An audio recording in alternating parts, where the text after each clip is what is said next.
Niyə özümü daim yorğun hiss edirəm? Deyirlər ki, maşın sürməkdən daha çətini boş benzinlə maşın sürməyə çalışmaqdır.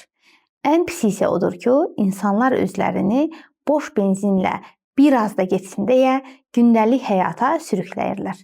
Bəzən elə olur ki, səhərlər oyanırıq, amma elə bir heç yatmamışıq. Gün boyu enerji yoxdur, fokus düşür, motivasiya sıfıra enir və biz buna daha çox sadə ad qoyuruq, yorğunam.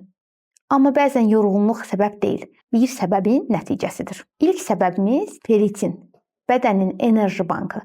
Feritin təkcə dəmir deyil, hüceyrələrin oksigen daşınmasına kömək edən sistemdir. Feritin aşağı olanda hüceyrə oksigeni tam istifadə edə bilmir. Enerji düşük olur. Ən maraqlı hissə nədir? Hemoqlobin normal ola bilir, amma bəzən yenə də enerji sıfır olur. Çünki enerji qan göstəricisində deyil, hüceyrənin oksigen istifadəsindədir. İkinci səbəb tiroid qalxan varibəzi. Bədənin əsas prosesor sürəti.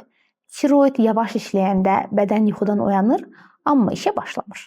Saç tökülməsi, qəbizlik, üşümə hissi, hətta depressiv əhval-ruhiyyə hamısı enerji istehsalının azalmasına bağlıdır.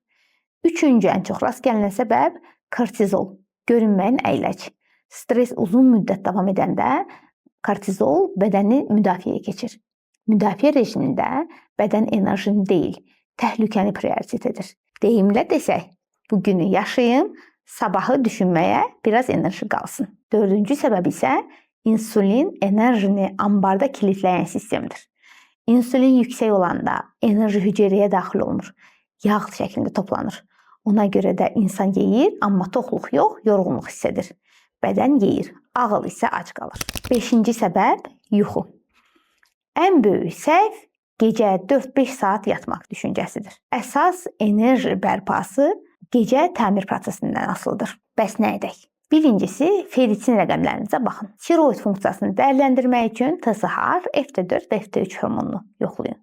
Kortizol ritmini normallaşdırmaq üçün vaxtında yatın. İnsulin, HOMA-IR və gecə 7-8 saat yuxunu təmin edin. Gün işığı səhər melatonin ritminin əsas faktorudur və yorğunluq zəiflik demək deyil.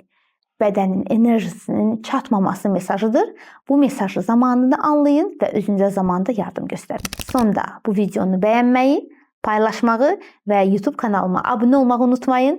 Özünüzə müğayət olun.